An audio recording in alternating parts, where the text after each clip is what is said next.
Pues bien, ahora, en cuanto al desarrollo del pensamiento criminológico moderno, de las teorías criminológicas modernas,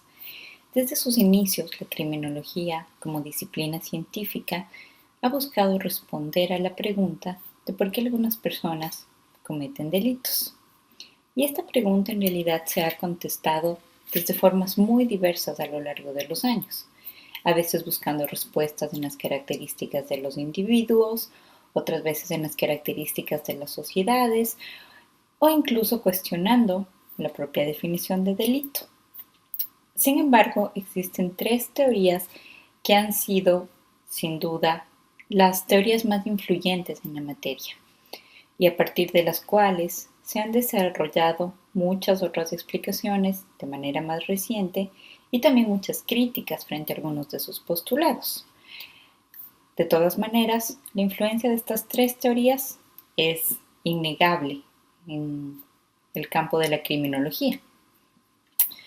En fin, en primer lugar, tenemos a la teoría del control social, cuyo principal representante es Travis Hirschi. En segundo lugar, tenemos la teoría de la anomia, o también conocida como teoría de la frustración, que ha sido desarrollada fundamentalmente a partir del trabajo de Robert Merton. A pesar de que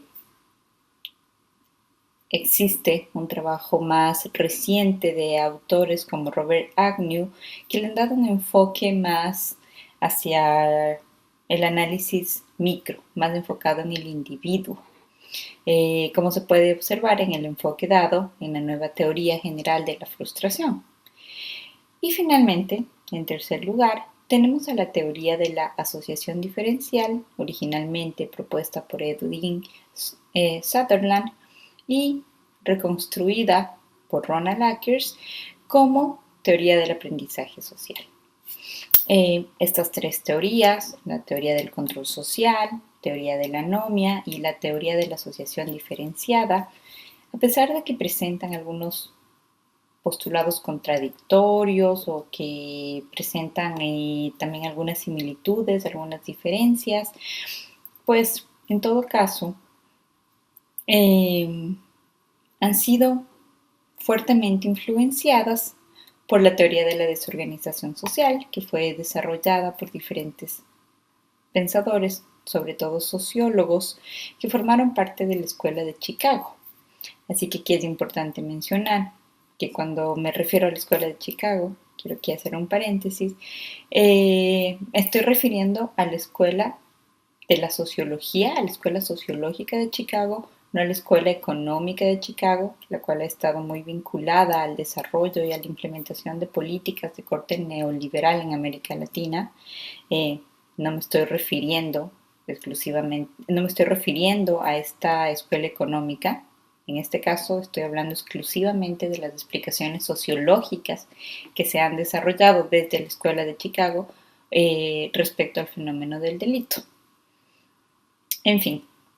entonces voy a empezar a referirme brevemente a los principales postulados de la teoría de la desorganización social, por ser los cuales han influido en el desarrollo de las otras tres teorías criminológicas más modernas. Bueno.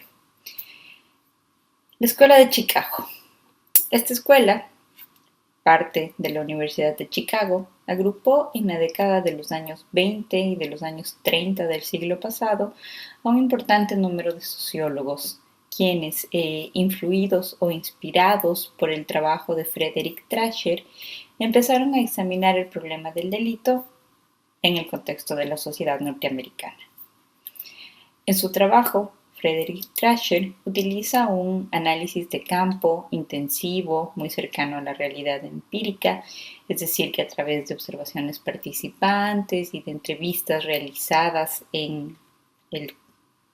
su área de investigación, él intenta comprender un tipo específico de delincuencia común, la cual estaba vinculado a la existencia de pandillas en ciertos barrios de la ciudad de Chicago. En su trabajo, Trasher llega a la conclusión de que la aparición de estas sociedades autónomas y callejeras de jóvenes, es decir, las pandillas, se debían a un problema de desorganización social y a la falta de control social. Esta desorganización social, cabe mencionar, estaba generada por varios factores. Entre algunos de los factores se encuentran ausencia de control paterno, bajo nivel económico, problemas de integración social de las poblaciones migrantes que habían llegado a la zona, entre otros factores, pero esos los principales. Para este autor, para Thrasher, entonces, en su obra cumbre llamada The Gang, la pandilla, la delincuencia de estas bandas era vista como una respuesta del adolescente a un ambiente de frustración, a un ambiente de limitaciones, en donde los jóvenes, de cierta manera, creaban su propia sociedad, con valores propios, con prácticas propias e incluso con un lenguaje propio. Y dichos valores y demás elementos mencionados, además eran a propósito diferentes de los valores de la sociedad en general en la cual se ubicaban. Por esto, se crea la posibilidad de una confrontación entre estos grupos y la sociedad en general. Y de hecho, cuando la banda juvenil, cuando la pandilla transgrede las normas jurídicas que rigen a la sociedad en general, entonces se produce esta confrontación. Inspirados en estas ideas,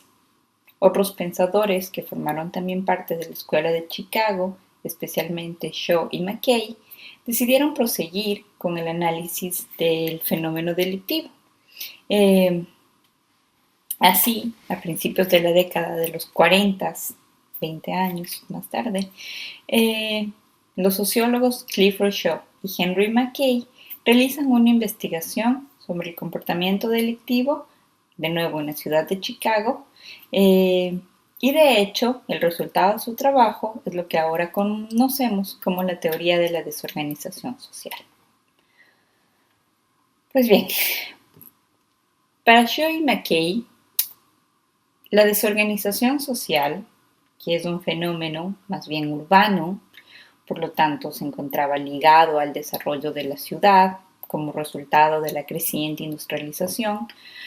propiciaba la inserción de los jóvenes en bandas juveniles, aunque no fuesen necesariamente bandas delincuenciales, sino más bien estas bandas, desde su punto de vista, eran entendidas como una forma de resolver la tensión que se observaba entre los diferentes grupos que se encontraban en un área determinada. Así, la idea general de su trabajo es que los delincuentes, específicamente los jóvenes delincuentes, no eran personas anormales. Ellos no estaban relativamente desviados de su entorno. Más bien lo que proponen estos autores es que, de hecho, los jóvenes delincuentes son más bien individuos bastante racionales y que responden normalmente a un entorno social que es el anormal, el irracional. El entorno viene a ser el anormal. Por lo tanto, desde este punto de vista, el análisis no debería estar centrado en examinar el comportamiento de los jóvenes desde un punto de vista individual, sino más bien en examinar el entorno de cierto tipo de delincuentes juveniles. Las conclusiones básicas de su trabajo se basan entonces enteramente en la idea de la ecología social, de lo que se conoce como ecología social, lo que significa que la gente actúa en un entorno, en un ambiente específico, es decir, desde su punto de vista, la criminalidad, la delincuencia estaría localizada alrededor de un barrio específico y una vez que la delincuencia se convierte en parte de la cultura de esa zona particular, pues entonces se convierte en una tradición que se transmitiría de generación en generación. Por lo tanto, como mencioné, el enfoque del análisis no debería estar desde el punto de vista de la teoría de la desorganización social en los individuos, sino en las características del lugar y en la historia de la zona. Esta es una de las primeras contribuciones, es de la teoría de la desorganización social este cambio desde el análisis del comportamiento individual al análisis del contexto más general. Así, la teoría de la desorganización social sostiene que existen áreas o que existen lugares donde no se puede, no existe la capacidad de articular valores sociales comunes, porque son áreas que tienen un alto nivel de inestabilidad residencial, es decir, un alto nivel de movilidad de sus habitantes, además con un alto nivel de heterogeneidad étnica y con escasos recursos económicos. Si tomamos en cuenta estas características, en especial las dos últimas, la heterogeneidad étnica y la pobreza, pues se hace evidente cuáles han sido las principales críticas a esta teoría que presenta a la diversidad étnica y a la diversidad de clases como un problema y que, por lo tanto, también produjo su posterior declive.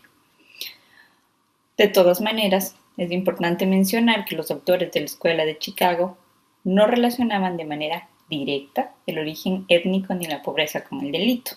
sino lo que ellos decían es que tanto el origen étnico como la pobreza, eran factores que hacían que sea difícil enfrentar el delito en esa zona, por la falta de recursos disponibles o por la dificultad para llegar a consensos sociales que estuviesen basados en valores comunes. Sin embargo, también ellos afirmaban que una vez que una zona entraba en esta espiral,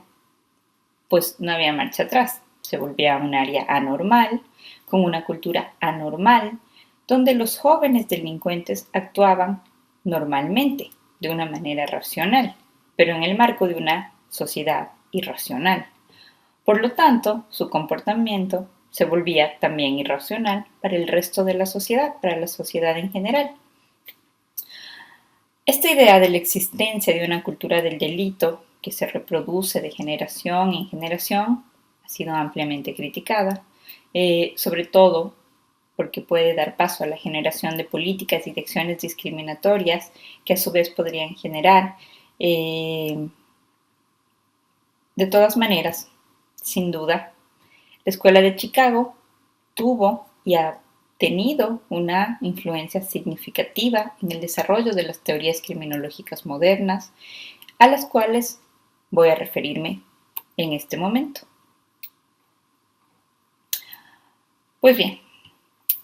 quiero empezar hablando de la teoría de la anomia o de la teoría de la frustración, la cual fue desarrollada a partir del trabajo de Robert Merton, un sociólogo norteamericano, no de la Universidad de Chicago, quien consideraba que las conductas delictivas eran el resultado o eran una manifestación también de la disfunción de una sociedad, de una estructura social, y por lo tanto, quien comete un delito, el delincuente, era retratado más bien como un delincuente por reacción al entorno. Es decir, era la sociedad quien genera sus propios problemas, tanto el comportamiento desviado como la criminalidad. Sin embargo, a diferencia de la Escuela de Chicago, la teoría de la anomia no se basa en las características particulares de un barrio o de un área específica, sino en las características de la sociedad en general. De hecho, la obra principal de Merton analiza a la sociedad norteamericana en su conjunto, no como en el caso de la teoría de la desorganización social a barrios específicos, sino más bien a la sociedad, a los valores sociales. Lo que plantea Merton en la teoría de la anomia es que existe una estructura social, por una parte, que determina diferencia entre clases socioeconómicas, pero también una estructura cultural, que es el lugar en el cual se determinan los medios que son socialmente aceptados para alcanzar los fines sociales. En esta estructura cultural, que define además los valores, que son aquellos que promueven los fines sociales, por ejemplo, el éxito social o el éxito económico, también es el lugar donde se determinan los medios, ya sea legítimos o ilegítimos, para poder obtener esos fines. Para empezar su análisis, entonces, Merton primero partía de una definición de anomia. la cual anomia, esta idea de la anomia, desde su punto de vista es entendido como una discordancia, como una brecha entre, por un lado, la existencia de una disponibilidad que es limitada de oportunidades y por otro lado, de una presión creciente hacia alcanzar el éxito socioeconómico. Es decir, la anomia sería una condición que resultaría de la existencia de una distribución asimétrica y una distribución desigual entre la estructura social y la estructura cultural. Y esta distribución desigual generaría una presión, una frustración que sería persistente, sobre todo donde existe solo un número limitado de oportunidades. De esta manera, Merton vincula así la aparición de un contexto anómico con una mayor probabilidad de conductas delictivas. Como mencioné, Merton utiliza esta teoría, la teoría de la anomia, para analizar el caso de la sociedad norteamericana. Y a partir del análisis de la sociedad norteamericana, llega a la conclusión de que el sueño americano, con los valores que reproduce, valores culturales como la importancia del éxito económico, que las oportunidades de éxito estarían distribuidas homogéneamente entre la población y que el esfuerzo individual es valioso, pues no corresponderían con las condiciones objetivas que provee la estructura social, porque existen efectivamente oportunidades que son diferentes, por ejemplo, oportunidades para alcanzar el éxito económico. Los estratos sociales más altos tendrían mayores oportunidades, mientras que los estratos sociales más bajos tendrían menores oportunidades. Esta diferencia generaría niveles altos de frustración y esa sensación de frustración es la que produce que la diferencia entre lo que sería un medio legítimo y un medio ilegítimo para alcanzar los fines se vuelva borrosa y evidentemente se incrementa la probabilidad de que podamos encontrar mayores índices de delincuencia en esa sociedad en particular. De todas maneras, a pesar de que el trabajo de Merton representa una aportación que es indiscutible para entender el delito, dos puntos de su teoría han sido muy criticados. El primero de ellos tiene que ver con el hecho de que la conducta delictiva que busca explicar en sí mismo. Originalmente, su propuesta como una teoría buscaba explicar la delincuencia en general. Sin embargo, los estudios empíricos que se desarrollaron a partir de esta teoría, en la práctica, demostraron que la misma podía aplicarse únicamente para explicar la delincuencia patrimonial y no delitos violentos, por ejemplo. Por otro lado, una segunda crítica a esta teoría es que, el segundo problema con esta teoría deriva precisamente de su efectividad para explicar la delincuencia solamente en clases económicas bajas, pero no en otros sectores de la sociedad. Sin embargo, a pesar de estas críticas, esta teoría fue gratamente recibida a nivel académico y también por la clase política liberal estadounidense en la década de los 60. Incluso varias de sus nociones básicas fueron aplicadas como guía para el diseño de uno de los programas que fue insignia, el programa de la guerra contra la pobreza de la administración del presidente Kennedy.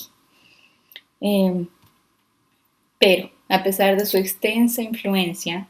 en los años 60, durante los años 70 esta teoría perdió interés y en años siguientes, la década de los 80 sobre todo, incluso fue todavía más criticada porque en la explicación que esta teoría presentaba acerca del delito parecía como si el único factor relevante fueran las condiciones del entorno, las condiciones de la sociedad. Claro, las cuales conducen a un estado de frustración o a una sensación de anomia, entendida, de nuevo, anomia no como la falta de normas en una sociedad, sino como una poca disposición, una poca voluntad de los miembros de esa sociedad para cumplir con las normas existentes. Sin embargo, en el caso de esta teoría, tampoco se ha llegado a establecer el mecanismo por el cual esta sensación de frustración, esta sensación de anomia, generaría un delito. Es decir, no se explica cuál sería la condición o la variable que mediaría entre esta sensación de frustración, de anomia en un individuo, que lo llevaría efectivamente a cometer un delito. Es decir, esta teoría no llega a explicar por qué esta misma sensación de frustración operaría de manera distinta en distintos individuos, llevando a unos al efectivo cometimiento de un delito, mientras a otros no. Entonces, el problema principal con la teoría de la anomia sería la ausencia de definiciones claras de estos mecanismos que vinculan la estructura de las oportunidades y de los valores culturales con la motivación individual hacia la desviación o hacia el comportamiento delictivo. De todas maneras, en los años 90, esta teoría se renueva y se retoma como marco analítico, como marco explicativo para entender el delito, pero desde dos nuevos enfoques. El enfoque de la anomia institucional, elaborado por Steven Messner y por Richard Rosenfeld, y el enfoque de la frustración general, propuesto por Robert Agnew. En ambos casos, mediante novedosos métodos estadísticos, se reexamina la evidencia empírica y se logra demostrar que los conceptos de anomia y la idea de la frustración aún tendrían potencial para explicar el comportamiento delictivo. Así, en el caso de la teoría de la frustración general, que ha sido desarrollada por Robert Agnew, esta le dio continuidad a los puntos clásicos de la teoría de la anomia, pero mediante la incorporación de algunos elementos de la teoría de la desorganización social. Esto con el fin de mejorar el análisis más enfocado en el nivel micro social, lo cual hasta cierto punto cambia por completo el enfoque de la idea original de Merton, que era examinar el contexto más macro. Esta incorporación, esta centralidad en el enfoque micro, es decir, en el individuo y en sus motivaciones para delinquir, cambia efectivamente la idea original propuesta por Merton. Es decir, se aparta bastante esta nueva teoría, se distancia definitivamente de la idea original de Merton. Pero específicamente, esta nueva teoría de la frustración general, está basada en la idea de que existen diferentes tipos de frustración, no solo un tipo de frustración. Y que estos diferentes tipos de frustración en los individuos son los que podrían llevar a que se cometan actos delictivos, pero no describe cuáles serían las causas sociales que originarían estas frustraciones. De todas formas, la idea o el objetivo de esta teoría es lograr explicar no solamente los delitos patrimoniales, sino también los delitos violentos, los cuales podrían producirse precisamente como resultado de la sensación de frustración en un individuo. Sin embargo, es la otra teoría, la teoría de la anomia institucional, que ha sido desarrollada por Steven Messner y Richard Rosenfeld, la que se encuentra más alineada con el enfoque original tal cual fue planteado por Robert Merton. Y de hecho su trabajo, el trabajo de estos autores, parte precisamente de lo que ellos han considerado como la gran aportación de Merton, que es la diferenciación entre la estructura social y la estructura cultural. Sin embargo, desde su punto de vista, lo que ellos señalan es que ni la conformidad con la cultura o con la privación que presenta la estructura social serían en sí mismas causas suficientes para explicar el delito. Es decir, ellos reconocen que existe en la teoría de la anomia de Merton una sobrevaloración de los defectos sociales y de los defectos culturales. Por lo que, desde su perspectiva, para complementar el análisis propuesto por Merton de la cultura y de la estructura social, ellos lo que piensan es que se debería incluir también un análisis de las instituciones que son parte de las sociedades modernas, de las instituciones sociales, instituciones como la familia, la economía, la política, la educación, entre otras. De esta manera, lo que ellos hacen es retomar algunos elementos provenientes de enfoques neoinstitucionales de la ciencia política